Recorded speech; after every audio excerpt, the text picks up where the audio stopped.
Na początku XXI wieku, kiedy wszyscy jarali się StarCraftem i Age of Empires 2, na scenę wchodzi GSC Game World z Ukrainy i mówi: a teraz pokażemy wam, jak się robi prawdziwą wojnę na pełną skalę. I tak dostajemy kozaków. RTS, w którym nie dowodzisz garstką jednostek, tylko armiami liczącymi tysiące żołnierzy naraz. W dzisiejszym odcinku porozmawiamy sobie o serii, która podbiła serce tysiące graczy na polskim rynku.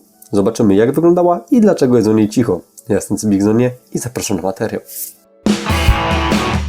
Gra przenosi nas do XVII i XVIII wieku.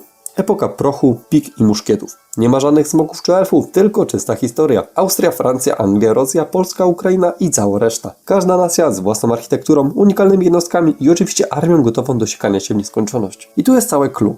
Skala. W Age of Empires bitwa na 100 jednostek to już epicka potyczka. W Kozakach to zaledwie rozgrzewka. Tu robiłeś 10 tysięcy żołnierzy, ustawiałeś szyki i patrzyłeś, jak cała mapa zmienia się w morze stali i dymu z armat. Rozgrywka była brutalnie wymagająca. Nie tylko musisz ogarnąć gospodarkę, ale jeszcze pamiętać, że jak zabraknie chleba, twoi chłopi zdezerterują szybciej niż zdążyć powiedzieć piekarnia. Do tego dochodziły fortyfikacje, armaty, okręty wojenne, a każda decyzja miała znaczenie, bo mały błąd w makro kończył się tym, że wroga armia przetaczała się przez swoją bazę jak walec. Kampania była oparta na prawdziwej historii, wojny 30-letniej, konflikty morskie, starcia kozaków z Turkami. Ale największą atrakcją i tak były bitwy customowe i multiplayer, gdzie można było naprawdę przetestować, kto lepiej ogarnia chaos na ekranie. Kozacy stali się kultowi, bo dali coś, czego inne RTS-y nie miały. Poczucie dowodzenia prawdziwą armią. Nie bandą zwiadowców, tylko całą falą muszkieterów, husary i artylerii, która potrafi jednym salwowym ostrzałem zmieść wszystko. Dla wielu graczy to był powiew świeżości. Strategia, która łączy historyczny realizm, ogromną skalę i hardkorowy gameplay. Właśnie dlatego kozacy do dziś mają status legendy wśród RTS-ów. Rok po premierze postawki w 2002 roku GSC Game World dorzuca kolejną porcję prochu i stali, powrót na wojnę. To 4 nowe kampanie singleplayer zainspirowane prawdziwą historią. Prusy, Saksonia, Bawaria i Dania wchodzą na scenę. Każdy ma swoje smaczki, więc dla fanów historii i strategii była to gratka. Ale najważniejsze, dodatek podkręcił to, co w kozakach najlepsze. Skalę. Już w podstawce było epicko, a tutaj GSC dorzuciło możliwość robienia starć tak gigantycznych, że PC-ty z początku lat 2000 dostawały zawału. Jeśli w podstawowej wersji miałeś 1000 jednostek, to teraz można było mnożyć i tak aż do granic możliwości twojego komputera. Do tego doszły nowe misje, poprawki balansu i cała masa scenariuszy. I to było coś, co dawało grze drugie życie. Szczególnie w multiplayer, bo gracze nagle mieli setki nowych kombinacji do przetestowania. Trzeba to też powiedzieć wprost. To był dodatek dla fanów hardkoru. Nie ułatwiał życia, nie robił gry bardziej przystępnej. Wręcz przeciwnie, jeśli podstawka była trudna, to powrót na wojnę podnosił poprzeczkę jeszcze wyżej. Ogarnianie ekonomii, zasobów i jednocześnie 20-tysięcznej armii? Bardzo proszę. Powrót na wojnę nie zmieniał formuły, tylko ją rozszerzał. Więcej kampanii, więcej nacji, więcej bitew i jeszcze większa możliwość rozwalania się nawzajem w epickiej skali. Dla fanów kozaków obowiązkowy zakup. W 2005 roku wychodzą Kozacy 2, Wojny Napoleońskie i tu moment, w którym GSC Game postanowił pójść w trochę innym kierunku.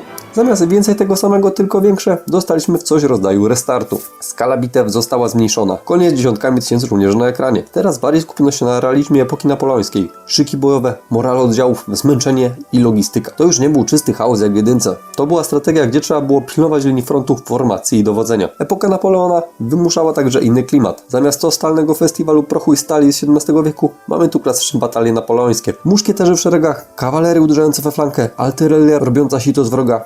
I to faktycznie miało swój ciężar, bo nagle liczyło się nie tylko ile masz jednostek, ale też jak ich używasz. Do wyboru dostaliśmy wielkie mocarstwa tamtego czasu. Francję, Anglię, Rosję, Austrię i Prusy. Każda ze swoją armią stylową i kampanią opartą na realnych wydarzeniach. No i nie zabrakło trybu bitwa historyczna, gdzie mógłbyś odtwarzać starcia typu Austerlitz czy Waterloo. Problem? Fani oryginalnych kozaków poczuli się trochę zawiedzeni, bo zamiast gigantycznych bitew z 20-tysięcznymi chłopa na mapie, nagle dostali bardziej taktyczną grę z mniejszymi armiami. Jasne, realizm i klimat napoleoński był super, ale nie każdy chciał bawić się w mikrozarządzanie, morale i utrzymanie linii. Wielu graczy chciał po prostu zalać mapę husarią i patrzeć, jak ziemia drży. A tutaj to już nie przechodziło. Mimo tego Kozacy 2 mieli swoje mocne strony. Świetne udźwiękowienie, epicki klimat wojen Napoleona i wprowadzenie większej głębi taktycznej. Tyle, że to była trochę inna gra niż Kozacy, do których ludzie się przyzwyczaili. W 2015 roku GSC Game World postanowiło skrzesić markę i wrócić do korzeni. Żadnych eksperymentów w klimacie napoleońskim, żadnych kombinacji z mniejszą skalą. Trójka to tak naprawdę remake pierwszych Kozaków z nowoczesnym silnikiem graficznym i paroma usprawnieniami.